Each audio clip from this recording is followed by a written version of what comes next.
All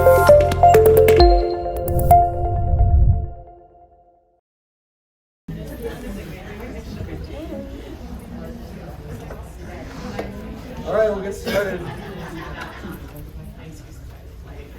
Thank you all so much for coming today. So appreciate you being here. So welcome to developing social emotional skills, self-advocacy, and leadership skills for students who learn differently. Anybody win big on the craps tables last night or anything? Anybody lose big on the craps tables last night? Oh, okay. All right, cool. So we're not alone. So my name is Marcus Sutra. I'm the president and co-founder of ADHD. And I'm really excited to be here at LDA. It's been a few years, probably like a lot of you, that have been to conferences like this. So it's wonderful to get back out in the world. I also felt like this event being in Vegas, for someone with ADHD, it's kind of ironic. The most distracting environment I think I've ever been in. But if you don't have ADHD, walk the strip for like 15 minutes. It's kind of like a simulation of what it's like. So I'm going to share with you a little bit about my story, then set up a little about what ADHD does as an organization, and then we're going to hear from our panelists, who are all people who represent different roles in ADHD's community. So as I mentioned, I'm a person who learns differently.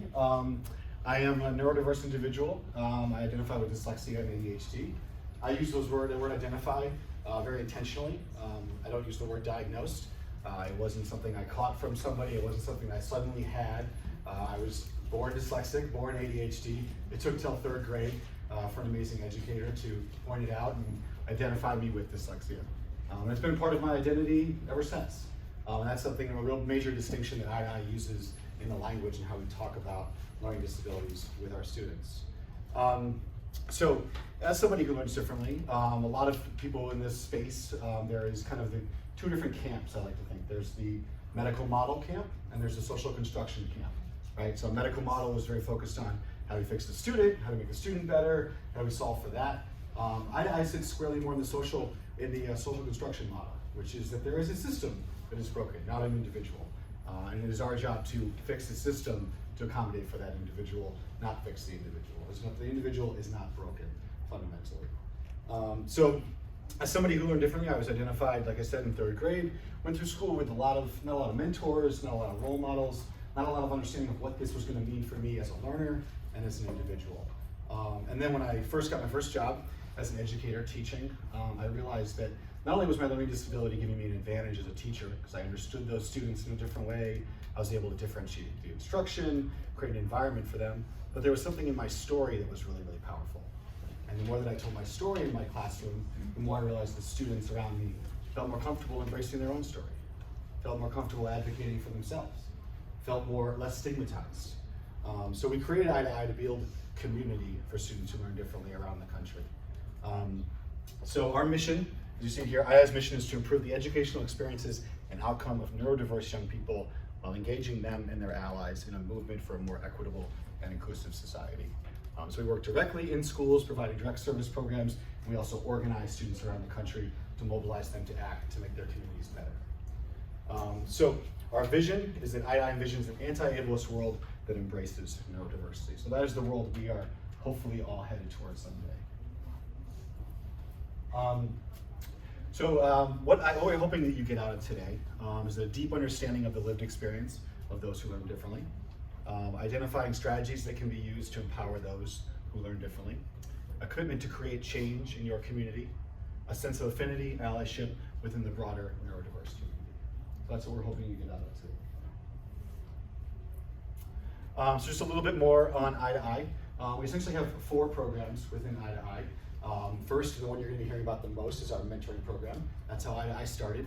We worked in hundreds of schools in about 25 states around the country, matching up high school and middle school students who are neurodiverse with middle school students, giving them a social emotional curriculum, teaching them how to advocate for themselves and giving them a sense of community. Making sure that all our students feel seen, heard, and valued, connected in that community, and then are mobilized to act. We also have a professional learning program that's focused on working with general education teachers, make sure that their classroom is more inclusive and more supportive of those students, so that when a student enters that inclusive space, we really are living up to that commitment of inclusivity. We also have our newest program is a club-based model of ADHD called the Neurodiversity Alliance. It's an identity-based club where students can organize high school and college students to create community for themselves and make change in their local schools. And the final piece is around leadership. So you're hearing mostly about mentoring today and leadership, but we also have the professional learning program and the neurodiversity alliance. Just a quick housekeeping thing, you should have one of these. So we'd love to get your feedback on the session. And also, if you have questions for our panelists, I'm going to ask a few to get us started, but we'd love for people to contribute their questions, and you can just use the QR code to do that. And if you're really excited about IDI today and want to bring IDI to your school, we are continually expanding to more and more schools around the country, and would love to partner with you in your school if you're interested.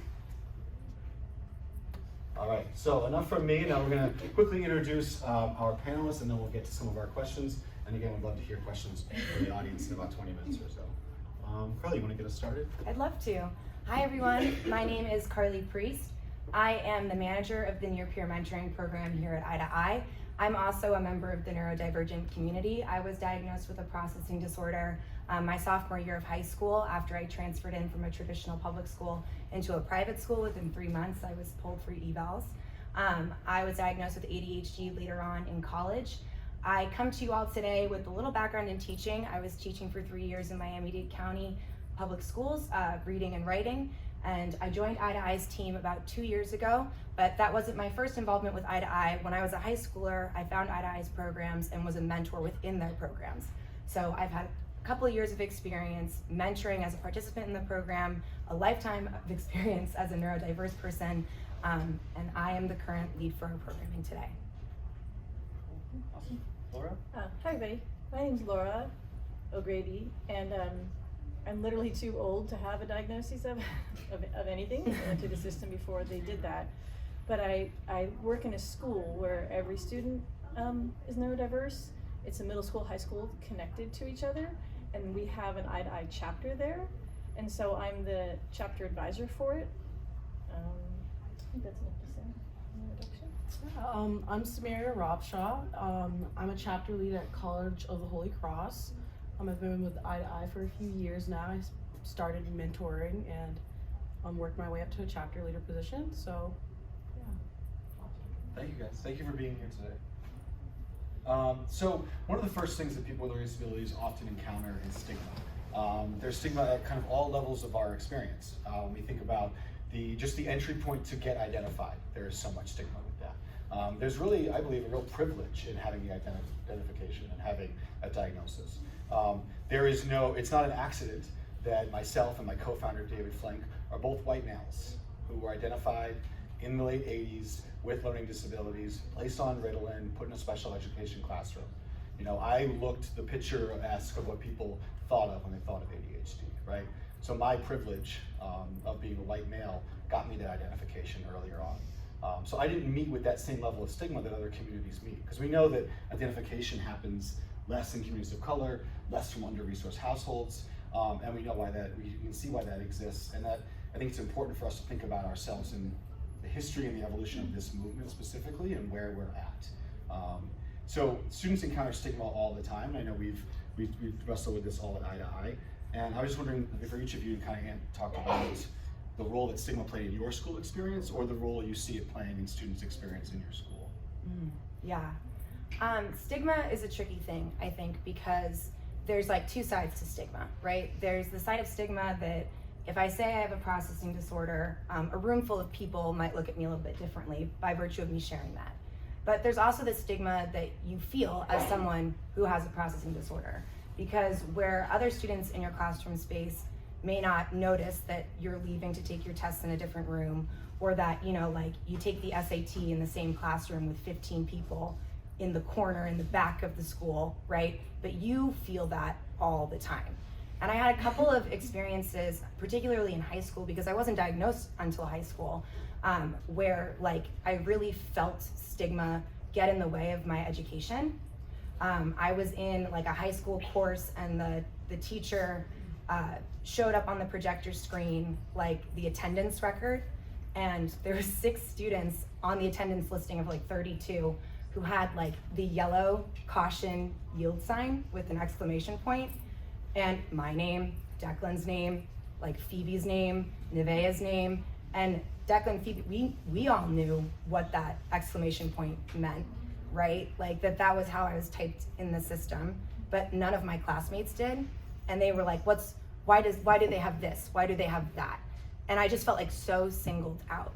And the other experience I have that really stood out to me was in a Spanish class in high school, where I was supposed to take my test with extended time. And my teacher told me I couldn't leave the classroom to go take it down in the learning center. And I didn't know what to do, right? Like, this is my teacher. My mom is a teacher, and if you defy a teacher, my God, don't come home, because she will give it to you.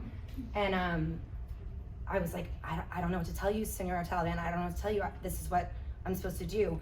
And she looked at me and she took my test and she folded it in half and stayed the whole thing shut for me to go downstairs and take it in the learning center. And I was terrible at Spanish, so there was no way I was cheating, right? Like, if you're getting D's in Spanish, the odds are you are not cheating in Spanish. But like, I'll never forget the teacher who supervised students who had accommodations taking a stapler remover and ripping out like 11 staples from my test that had holes in it, like all over. And if that experience doesn't make you feel like you're not qualified to be somewhere, I don't know what will. So for me, stigma really shaped my formative years as I began to enter an academic environment that was at a higher level than the middle school environment. As things began to change, like, and what we were doing became more adult. That was my first interaction with like really feeling like I didn't have a place. So for me, stigma comes through with my students in Eye to Eye. So there's an art project where they're going to write stigma onto cups and write their strengths onto a ball so we can bowl over the cups. We'll make a pyramid. And so the chapter leader will introduce the project and explain the word stigma. But most of my middle schoolers don't know at all what stigma is. And so then their individual mentor will sit with them and say, for example, stigma might be like a stereotype, like my math teacher told me that I was lazy because I wasn't doing math very fast. And that's when the middle schooler, like the light up, so I remember Samaj, she was like, oh, I've been called a distraction, which like totally, the word fires up Samaj because he's been called it a lot. And so then they will write different stigma, like distraction on the cups and put their strengths and the things that counter them onto there and roll them over. So I've seen like watching a middle schooler through having a mentor, discover what stigma is and almost immediately have an answer to it, I think, which is really nice. Yeah, I feel like I really felt that, having being undiagnosed most of my life. I was constantly told, oh, do you have ADHD? Because I was always hyperactive, being considered a distraction, and I think that played a huge role in why I was like so hesitant on exploring that part of my identity, was because of all of the labels that I was called that came to play a role in like them considering me to have ADHD. It was just always a negative connotation. It was never positive. Yeah. If you guys were to go back to your younger self, and you mentoring right now, and what would you say to the 12-year-old version of you about what would you say to them about stigma? If you were to speak to, if you could go back in time and speak to them. I would say you're really good at school because you show up every day and you work really hard, and that the great part about school as you get older is that you don't have to be good at everything. I could not pass math, I could not pass chemistry, and being like in high school, being in middle school, all the way down to like 4th grade, feeling like there was no way that this was gonna work. Like, I figured if 50% of school was so hard for me, then school wasn't a place for me at all. And then I could get more specialized as I got older. So realizing that I could only take history classes and English classes, for me, like, transformed what I thought was possible, because I could recognize how much better I was in certain academic areas than I was in other academic areas. And focusing on those strengths made all the difference for me. Yeah, that's what I see the mentors talking the mentees through. Well, what are your strengths? What do you like doing? And they'll struggle, but eventually a light bulb will go off and they're like, oh, I really like puzzles. I'm like, write that down in your strengths. And so I get to almost see an older person tell like a younger self that they have strengths. Yeah, I feel like especially being a mentor, I feel like when I'm speaking to like the middle schoolers, I feel like I'm speaking to myself a lot of the time. And I just wish that it was okay and that these things aren't negative. You know, having a learning difference doesn't mean anything bad. It just means you learn differently and you just have to figure out what works for you in order to be successful. Yeah. Thank you guys. Based on your expertise and experiences, how can we better support neurodiverse students? And if you can provide specific examples, that's awesome. But just like generally, how can we better support neurodiverse students? I think being here is like such a huge step in the right direction. I want to applaud you all for coming here and spending your time learning and growing together. The word neurodiverse for me really hits the core of what my personal experience was with a learning disability, because I felt like I wasn't polled, I wasn't evaluated, it wasn't talked about as anything other than laziness or a lack of concentration or lack of effort. Because my reading and writing was so strong, I like the way I process the world is like almost through subtitles. Like the words that people say to me, I like see them spelled out. If I'm ever giving directions to someone, it will be pages and pages long, right? Like words are my friend. And I felt even now, in our circles of conversation about what it means to learn differently, that a big part of that conversation are reading-based disorders. And that's such a huge part of the conversation, and it should be.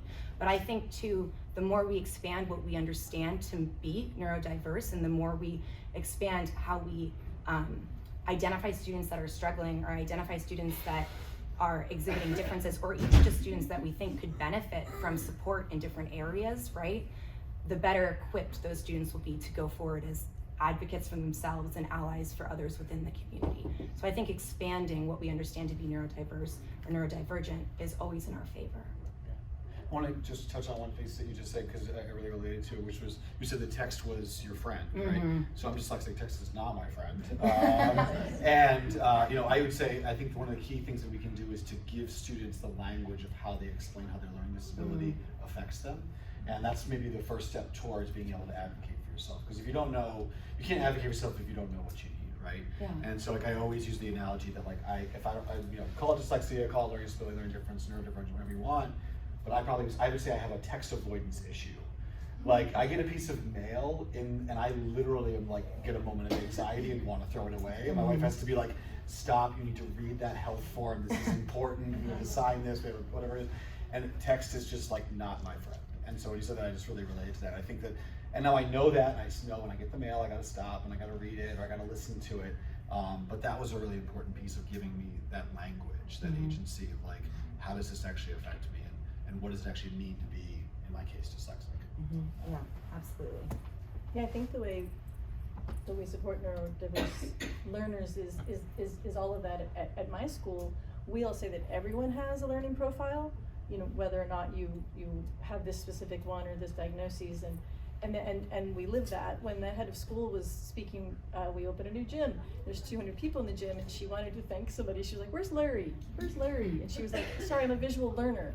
And she just owns like her strengths and how she is, and in front of like kind of literally everybody. Like that was our whole community, and the students see us do that. So anytime we talk about neurodiversity, is that all of us have strengths. I think that and being here, that you guys coming to conferences is a terrific way to support everyone. Yeah, I think continuing to create spaces where neurodiverse people can go and feel comfortable and feel heard and like they're part of a community is very important. And also continue to create funding so people can get those diagnoses at a younger age is definitely a great place to start. Now, early identification is so key, and it can often be a big hurdle to a student's really being able to understand what they have. A lot of people, I think, fear the label. In ADI, I would say that we believe the label is a luxury, and so like to be able to get an understanding of who you are as a learner and be able to set you on that path, as opposed to wrestling with it and trying to figure out what it is and working harder than everybody else and kind of fighting who you are as a learner and as an individual. So self-advocacy is one of the most key skills that I think that students with learning disabilities can learn, especially during transitions. And especially when I think about the transition of going from high school to any kind of post-secondary education, or schooling, that you are now your advocate. If you're lucky, you have a mom or a dad or a parent or an educator who's helping to advocate for you, but those people aren't going to be there every single day. And we even see this in the workplace, with people having to advocate for themselves and learning how to create environments that work for them. So can you guys share a little bit about what your journey looked like becoming a self-advocate, and how you've supported younger people in becoming self-advocates? So I feel like I was thrown into the deep end with self-advocacy because all of a sudden I was at this school that was really very hard for me, and right away, like, I had teachers be like, you're different, and it's not a good way to be different, right? And all of a sudden I had all these accommodations that I was supposed to be asking for. I had teachers that weren't equipped to help support the implementation of those accommodations. But the more I listen to stories like Samaria shares and like those of all of the mentors that I work with now, the more I'm realizing that all of us who identify as neurodivergent have an experience of being thrown into the deep end. Because at some point you will have to advocate for yourself, or you will not do well. And that's the key piece, right? So you'll have to do it, and you'll have to do it all by yourself. So in supporting young learners, I try as early as possible to get the language about different types of accommodations right. Extended time, reduced distraction environment because of X, right? Time and a half, auditory accommodations, subtitles, so that they have the language pieces to go in and ask for the accommodations that they need. I got a 504 document and looked at it, and that was like the first time I knew that there was a different way that school could be presented, right? Like, I had no idea that I could ask for an equations worksheet, and it was like the legal document that helped me form the language piece to ask for it, right? And so in supporting younger folks who I see myself in, any mentee I've worked with, I've seen an aspect of myself in my experience at school. And the biggest piece of it has been to equip them with that language piece to self-advocate, and to self-advocate in the educational context, right? In the context of, like, you may have to submit paperwork when you graduate college and want to be a teacher to take your teaching exams, and you will have to justify to that state, I need extended time. That's what happened to me, right? So really getting sharp on the language piece with lots of encouragement is a big aspect. Yeah, it's interesting you say exactly that, because that's what I see my high school mentors doing. There's an art project in Eye to Eye. It's the Utility Belt project, and the program's actually been at my school long enough that I have kids who were mentees who have moved through, and now they're mentors, and some of them are chapter leaders. And so sometimes when we're like, which art project do you want to do? They're like, I love the Utility Belt one, like that they remember it when they were younger. So Utility Belt, and sometimes it's construction paper. Sometimes it's around your waist. I've seen kids do it as a sash, but it's the things you need with you for the day, your accommodations. And when the mentor says, well, I have dyscalculia, so I'm gonna carry a calculator. And then they say, and I also have ADHD, so I'm gonna build myself a little fidget spinner to put on to my utility belt. The mentee then has language and gets to say, like, oh, like, I have to ask my teacher if this book is available on Learning Ally to make sure I can get an audio version of the text. And so having them handed the language so that they can now ask for accommodations and self-advocate. And I'm lucky enough that in my work, when a student does come to me to say, are you sure this is on Learning Ally? I can be like, I am so glad you self-advocated. Let me go check that out. No, yeah, I think for me, since I was diagnosed my sophomore year of college, my experience is a little bit different. I feel I struggled a lot throughout my educational career, so when I was diagnosed, I feel like a lot of things made sense. And as Marcus was saying, there is an underdiagnosis for people of color, especially women. And I feel like I had to not only advocate throughout my educational career, but also at home, and convincing my parents that I had this, because they're like, no, you're fine, you made it this far, you're okay. Like, so when I was diagnosed, I felt like I had to learn how to navigate my college experience, and then also ADHD on top of that, because like you said, we're kind of thrown into the deep end with it. When I got my diagnosis, they kind of explained, like, what I needed to learn with ADHD, but after that it's just like just navigate and figure it out yourself. And there aren't a lot of resources for people like us to go to and learn. Yeah. So it's really a lot of like learning from mistakes and building off of that. Yeah. Yeah, I think one opportunity that I often see that, we all don't probably love the IEP system, 504 system. If you're fortunate enough to be a student who got an IEP or 504, those IEP meetings, those 504 meetings can be an opportunity to engage the student and how to advocate for themselves. If I could go back to answer the earlier question, as talk to 16-year-old Marcus, I would say, like, tell your parents you need to go to your last IEP meeting before you leave high school. And that meeting actually is worth skipping gym over. and that like that was one of the most key and important places. And I see some states, laws are changing and shifting where younger people are starting to be involved in those meetings. When I was growing up, that was not the case. And I think that like that is a moment where we can actually leverage to say like, okay, these are what your accommodations are. The first time I saw an IEP myself was when I was a teacher and I had 5 IEP students in my classroom and was handed their IEPs. I never saw my own, And so I think that like thinking about how we're kind of not involving the student as a seat at the table when we have that moment to talk about these types of things, especially before they go from middle school to high school or high school to college and the workplace, that's an experience where we can get them engaged in learning how to ask for these things. A staggering statistic around this is that 90% of students on an IEP or 504 use their accommodations in their K-12 experience. Anybody want to guess how many used it in college? Let's throw out a number. 17%. Wow. Spooky. So it's a pretty significant drop. And now some students might not need accommodations. Like myself, I didn't need the accommodation of medication because I wasn't sitting for 8 hours straight in college. It's a little bit more broken up of a day, a little different environment. But that's a lot of students who didn't learn how to advocate for themselves and didn't have somebody at their corner, and they aren't using their ODS office, their disability service office. They aren't engaging and advocating for themselves. So that's something that we think about a lot. How do we make that transition more successful for students? So talk a little bit now about mentoring, kind of dive into II's work. We believe very firmly in mentoring, storytelling, role models, having be able to see yourself in someone else who learns differently, that near peer experience.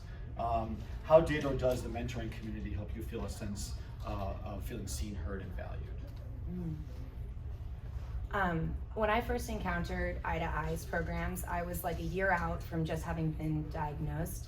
And I was like newly becoming a chapter leader, which is the title we call a student who, like Samira here, who leads their I chapter, explains the art project, gets the mentors involved, gets the mentees involved, and has a really close relationship with I staff. And we train them at an annual organizing institute called the OI. So when I went to the OI for the first time in 2013, there was about 20% of the chapter leaders there that were high schoolers like myself. That number is about 50-50, and the rest were college and university students. I had never seen college and university students that had learning disabilities. I think that experience was the experience that told me I could go to college, that college was a place for me, that college was an option for me, and it was something that I wanted, but it was the experience of like seeing myself or who I could become as an uncompromised picture made a huge difference in what I thought was attainable and achievable. And that was furthered even more in the relationships through mentoring that I built, having peers that I could, say, it's really hard for me to focus on X, or I feel like I'm always late to Y, and have that validated experience of like, it's hard for me to do that, right? It's hard for me, but it's not a deficit on who I am. And the sense of community you get in sharing your story and sharing these lived experiences, I think, goes both ways. Like I've felt really heard talking to mentees. I know I've made mentees feel heard, right? And sharing their story. There's just kind of an experience of feeling like somebody really gets it. And having a peer who gets it made a huge difference. Yeah, I actually took this question kind of literally in 3 parts of seen, heard, and valued. And the seen is when When sometimes IDI National wants some photographs from my chapter, and I'll go and tell my mentors and my mentees, hey, can I take a picture? It might go on the national site. And I have a few, and I'm like, you know, you can control your image. And I had a few high school mentors, you know, move out of the picture. And I put my camera down, and I was like, you know, you can totally control your image as you wish. But if you thought someone was looking at the website and wondering if IDI was for them, having you know, like literally you, and how cool you look, and the fact that, you know, you're neurodiverse on the website could let them see themselves and could potentially help them. And they're always like, oh, and they'll come over and be, you know, they'll let me pose them and be in a picture. And I just knowing that they want to be seen as neurodiverse is so powerful, I think, for them, and it's nice for me too. And the herd thing is really sweet, because I'm in a high school, middle school combined, and we don't always mix and see each other, but because of the eye-to-eye program, I have all these middle schoolers who have high school kids who wave to them, and they know their names, and they're like, hey, you have a game today, Nate? And Gilletta, you gotta get out of the hall, Gilletta, you gotta go to class, Gilletta. Like, these high schoolers who see them and hear them and call out their names. And the way I see them being valued is, so Roman's a senior now, and his middle school mentee is a sixth grader named Dylan, and Dylan is everywhere. Dylan is climbing the fence, Dylan is under the table, and Roman will go, and Roman's huge, Roman has a couple inches on me. Roman will climb under sit with Dylan, squish himself under the table, and just talk to him, and let it be okay. And I get emotional because it's just so sweet. It's okay that Dylan's everywhere. It's okay that he needs to move. And Roman has told me that used to be him, that he can't believe that he can speak to somebody and let it be okay that they're running everywhere. Because I've checked in with him, I'm like, is this tough? And he's like, nope. And he just makes everything that Dylan needs to do, he just makes it okay. He lets Dylan feel valued, and I see the mentor getting that same value in himself. Yeah, and so like a mentoring relationship between the olders and the youngers is really sweet. Yeah. My experience with like being a mentor, I feel like when I joined Eye to Eye, I feel like before that I was always constantly, like every day, reminded of my identity, having ADHD, being a Black woman, and I feel like when I came to Eye to Eye, it was like I was seen for more what I can bring to the table than, like, you know, the color of my skin or the way I fidget with things, and that was like very powerful. And also just like being able to speak to like the middle schoolers, it's so powerful, and they really take in everything you say, and it makes you feel more confident about what you have to say, and like it's important. And even just like I giving this opportunity to come here, I questioned myself. I'm like, why are they choosing me? Like, they had so many other options, and it just shows like how much like you feel like seen, heard, and valued, and how they make you feel that way. And you know, Thank you. You're amazing. That's why you're Yeah, that's why you're here.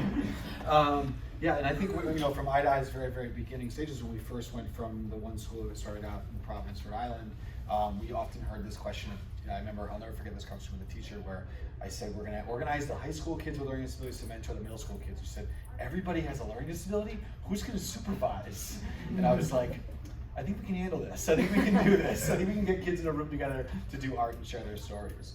And you know, it was a real hesitation with that school and that teacher that had made that comment. And then about a year later, she came to me and she said, I get it now. And I was like, why do you get it? She said, well, they see themselves as a symbol of success, and they see themselves as something to offer. It's not a support group. It's, you know, it's an opportunity for them to say, I have this lived experience. I'm still figuring this out as I go, but I have some knowledge to give back.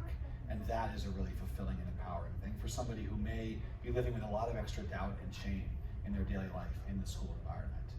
So you can bring Eye to Eye to your school as one way to do this, but by simply bringing the 9th graders or the 10th graders to come and speak to the 8th graders before they enter high school about what it's like to be neurodiverse in that school could be game-changing for both people in those audiences, both the speaker and the audience member.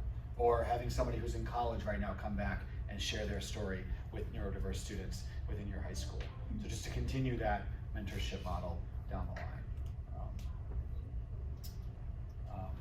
So we'll go a little bit more on mentoring.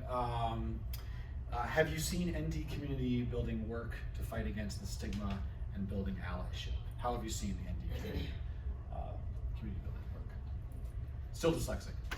Still can't read out loud. Go ahead. So like it's like a facial expression that I've seen a number of times, and it's like flipping a switch in someone's face. And I was recently in Rochester visiting one of our mentoring chapters at the University of Rochester. They work with the local middle school, Rochester Prep campus. And I was leading an art project. Mentor was sick, and I was like, can I relive my glory days and do this project, please? And the teacher said yes. And so we were doing this project, and like halfway through talking, I like misplaced something. And so I'm like trying to look for it and talking, and I just stopped and I was like, does this happen to anybody else? I was like, I'm like, if it's not in my hand, it's gone. And if it's in my hand, it's also probably gone. Like I lose my phone, I lose my keys, and I was like, well, because I have ADHD, and if something else is happening, my head is usually in another place. And I had, there's 12 students sitting in front of me, and 4 faces just lit up. And like 2 7th graders, who were the oldest 2 in the room, were like, I have ADHD. And the other one said, I have ADHD. And I said, oh, we're all in the club now. Like, oh, it's the club, we love the club, right? But it was a sense of like seeing this moment of like, oh my good, like when you think you're the only one who's lived that stigma, and then you realize that it's not about you, right? It's the stigma, because somebody else is telling you that like they've also experienced, they have the same thing, they know what it's like. It's a moment of like relief to say like my difference isn't like all bad, right? And that's just like it's not gonna, that conversation didn't radically reorient somebody, right? But it was the moment in which we shared this.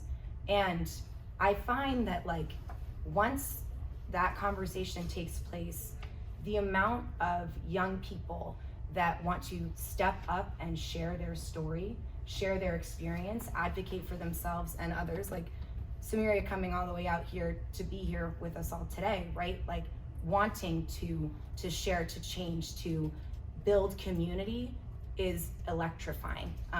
We have students that share their story on social media platforms. We have students that go to Congress and advocate for passage of the RISE Act, right? It's an electrifying experience to feel that you have a community and that your story matters. That was Bobby and Peyton. Yes, yeah. They were really excited to be asked to do that. They were my chapter leaders last year. Like the allyship I see is I have an 8th grader who dysregulates quite frequently, and recently came into 3rd period really upset. I knew she wouldn't be able to termine in class, and so as I asked her what she needed, she said, "Can I go find my mentor?" And she wanted to go up to the high school and find somebody who she knew would understand and would value her and like lend her, to be an ally.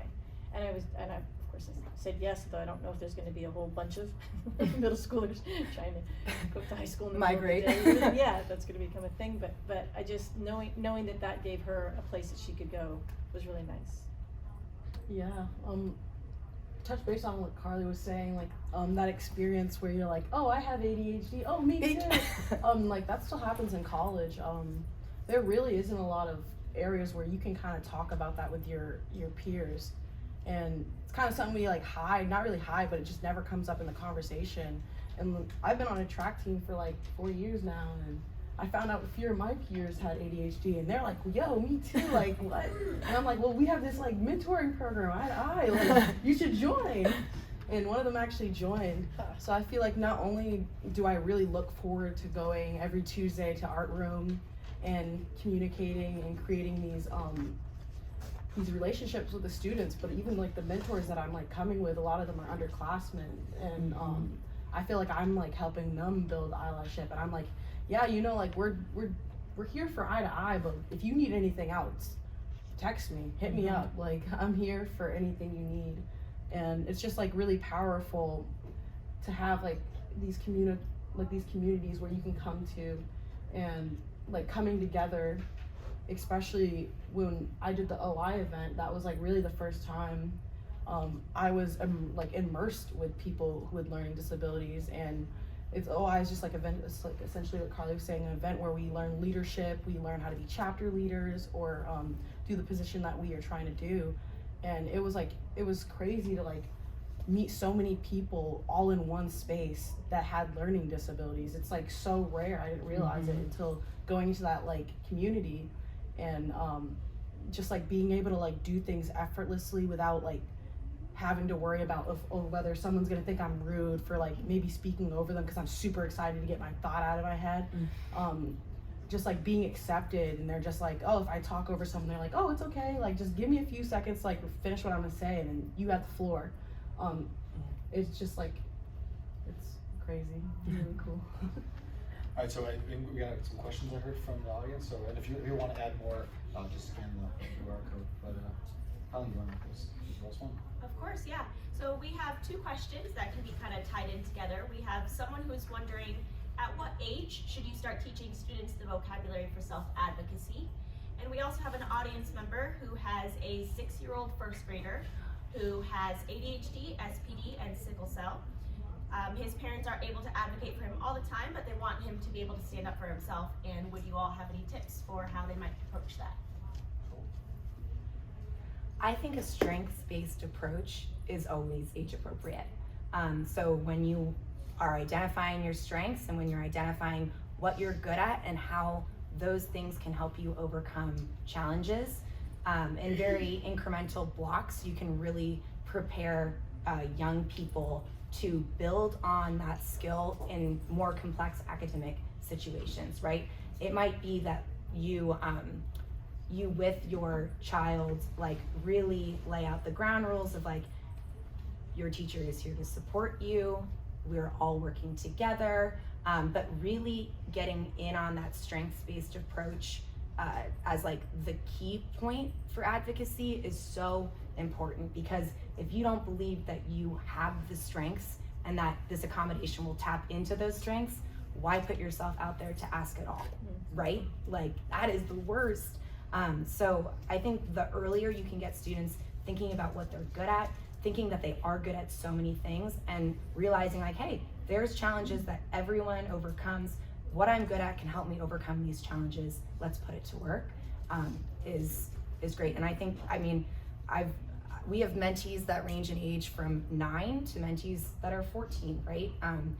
And there's students that like come into eye to eye, ready to advocate for themselves, and those that are 14 and they're not feeling ready. And I think that the starting place is always pretty similar, right? You recognize that there's a difference, and you recognize your strengths, and you talk about how you can overcome. Yeah, I think going off of that too, I don't think you can ever be too young to learn about a part of your identity, because it's a part of who you are. So teaching them at a young age to normalize that way when they are put in communities where, you know, they are gonna face stigma, they are gonna face stereotypes, they already have their shield created, so they already understand ahead of time. You know, some people are gonna say this about me, but I know who I am, and that's totally okay. So I truly don't think you could ever start too early. I wish I learned a lot earlier, so I wouldn't have to like re-teach myself and relearn what it is to have ADHD. It's so important to know early on. Yeah, well said.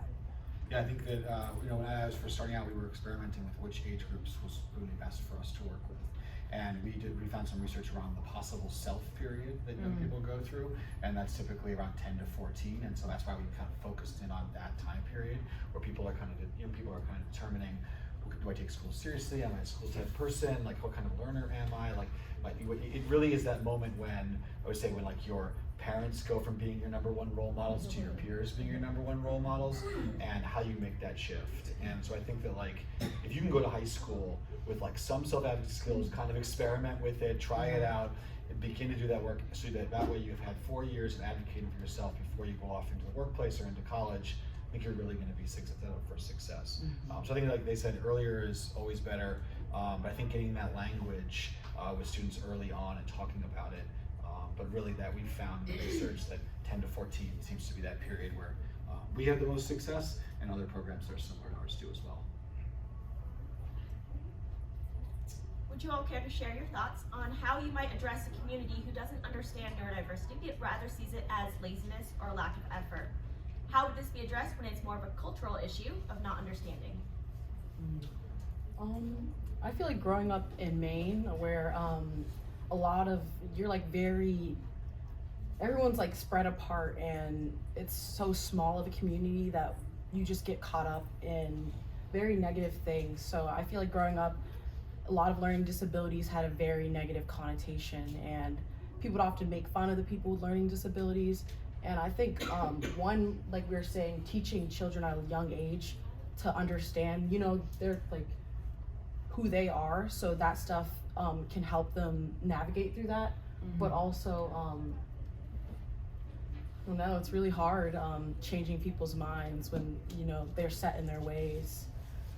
I guess creating more allyships among non-neurodiverse people to also help speak up is very important, and creating those spaces like we do with Eye to Eye, where we can normalize it more and create a different, I guess, viewpoint on it, where it's like with Eye to Eye, it's a positive thing. Like you're saying, we come in, it's a positive thing. But in my communities where things like that don't exist, you only have that negative connotation. Yeah. Laura, have you seen that? We've so many different students come through Stern, so many different families who've been here for many years. Have you seen that play out differently in different communities? Well, yeah, I mean, if you're, the question is along the lines of like, how do I convince people who I guess don't want to offer accommodations, or who keep saying that a student is not working hard enough. Changing people's minds is, you just said it really well, can be really hard. I wonder the context almost of the conversation. If I'm speaking one-on-one with a parent, then starting with strengths, you know, kind of stuff like that, and pointing out, and then I'll own up some of my own things I don't do well potentially. If it's one-on-one, it's a little easier. If you're speaking with a group, you're still kind of gonna start with, again, everyone has a learning profile. Everybody has things they're really good at. School's fascinating because all day long you have to go through everything, even if they aren't your strong suits. And I once said to a family, I was like, not that they weren't supporting their student, but they just kept wanting to know like what we were gonna do to increase her math skills, and she does have dyscalculia. And I was like, you know, what Isabella can do is amazing. She gathers people together. She's, you know, she mothers everybody. She makes things fun. She works hard. She has really good executive functioning. I can hand you a calculator for the math she can't do. I don't have a single tool that does everything that's wrapped up in her. She's gonna succeed. She's gonna do really well. And so kind of just pointing out that everybody has some things, and as we go through life, we all get our tools, you know, regardless of age or even like a true diagnosis. And that's just, that there's, I guess that there's hope, that there's, you know, by acknowledging the places that you don't have strengths, you just open the door to more strategies. Yeah, I was with a student named Caden, who's a chapter leader at our University of Wisconsin Eau Claire chapter. He works with students at Altoona Middle School once a week and does our mentoring program. And Caden's originally from Kentucky. And we were together on Capitol Hill advocating for funding for IDEA and passage of the RISE Act this past June. And we were in Caden's senator's office, Mitch McConnell, and we had two staff people who were listening to us speak about the importance of increasing funding in these areas, right? And it's government, right? It's funding for education. It's a conversation that's not typically received with like, we've been waiting for you to ask us for this. Yes, right? And like I was sitting there and Caden was telling his story, and I could see the two gentlemen across from us, like, you know, kind of, people do this all day. They come in, they ask us for things, right?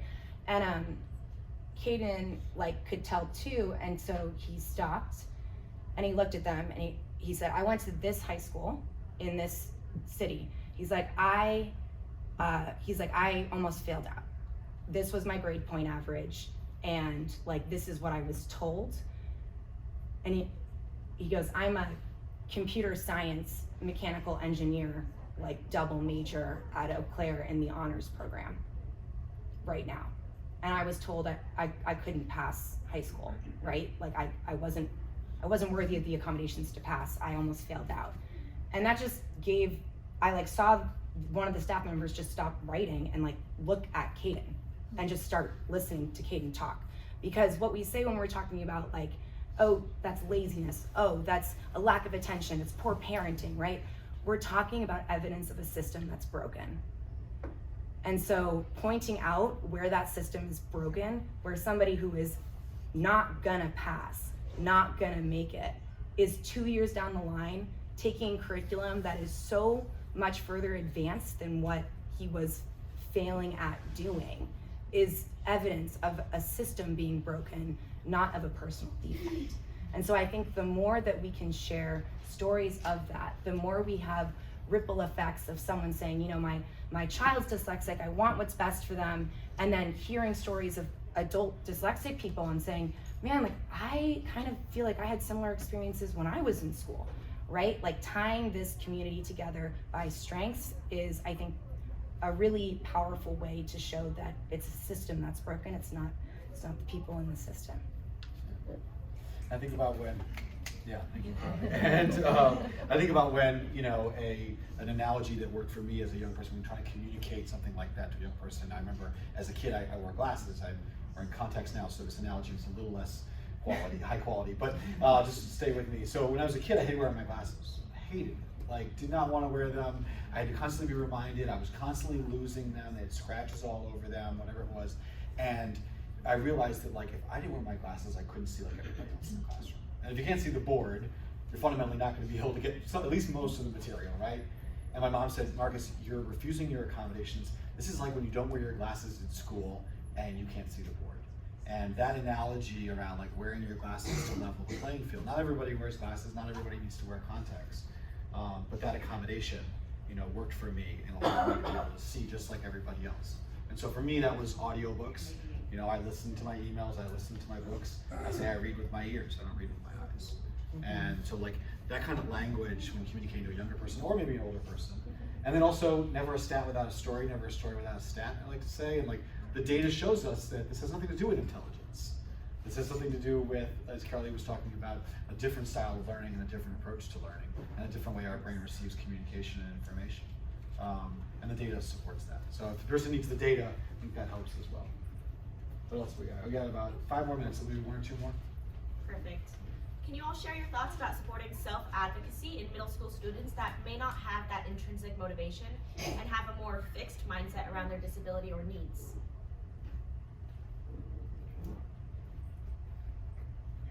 Can you repeat the question? Of course. My ears both like. I was like trying to break it. Is the question that the learner themselves has a fixed mindset? My understanding is that the middle school student, the learner themselves, may have a more fixed mindset. They may not be as motivated to advocate for themselves. Sure, thank you. Yeah, you wouldn't believe the number of middle school students who I've worked with who've come up to me and just, hi, I'm so-and-so, and I can't read. What? Like, yes, you can, right? I had a mentee, Faye, who like was really withdrawn, was just like, I'm going to high school next year. I'm not going to make it in high school next year. This is not going to work. It's not going to work. It's not going to work. And I'm like polling. We're doing this project. I'm polling. I'm like, Faye. I was like, well, what do you like to do? Faye's like, I love to play the cello. And I was like, what do you use to play the cello? She's like, music. I was like, how do you know what notes to play? She's like, well, I read the sheet music. I was like, so you're recognizing the difference between like a C note and a G note and deriving meaning from that. You know what it sounds like, you know what it looks like, you know the sequence of it, right? You are reading, but you're reading things that aren't letters. So maybe letters are the problem, right? And it was pointing out to Faye, like, if you're not reading with your eyes, you're reading with your ears. If you're not reading a textbook, you're reading a graphic novel, right? You're listening to your peers talk. You are an auditory processor. It's pointing out those fundamental skills that people who are neurodiverse have in differing like quantities and levels totally, and that's what makes them different, but to point to where nobody just can't do anything, right? Like you do it a different way. And shifting that mindset to say like having a learning disability means that you have above average intelligence because it means that you're clearly totally processing what I'm saying, but how you're processing it isn't matching up to what you're answering for me. Like, you know the answer, you're just telling it to me in a different way. And so that's been really successful, I think, is pointing out where those strengths are. I've seen 180 shifts in students that tell me they can't read and they can't graduate high school, to telling me, let's practice asking for accommodations. Like, let's pretend, let's practice asking for extended time. Let's practice asking for an audiobook. And it's 180. Is that halfway around? Math was in my face. Yeah, it's 180. Yeah. I think going off of that, I'm currently taking a motivation class, and it centers on motivation in the classroom. And I think it's really important to like increase a student's expectancies, which you can do through tasks. Because when they have a fixed mindset, we all know, like, you know, they think they can improve. So by showing them through a task that they can improve is so important. And the more you increase their success in those tasks, the more they expect they can do better. And I think doing things like that and increasing, of course, utility value and doing things that they find intrinsically interesting is important to creating that growth mindset and getting there through essentially showing them that they can, that they can get better when they work hard, and when they do these things is very important. Yeah, I often hear people talking about having to like build resiliency skills in LDA people. And like, we're a very resilient population. If you're in school and you're making your way through it, you have a lot of resiliency. And so I think like recognizing that there are so many kids who don't even recognize how hard they've worked and how much of a growth mindset they actually have, because they're waking up each day being like feeling like they're starting from zero. So I don't think there's like a need to build more resiliency in our community. It's more of a recognizing the resiliency that we have and how that's been a skill that's gotten us to where we are. And that's a really important distinction. All right, we got like 1 minute left, so I think we'll have to end it there. Thank you all so much for joining us today. Can we have a big round of applause for our panelists?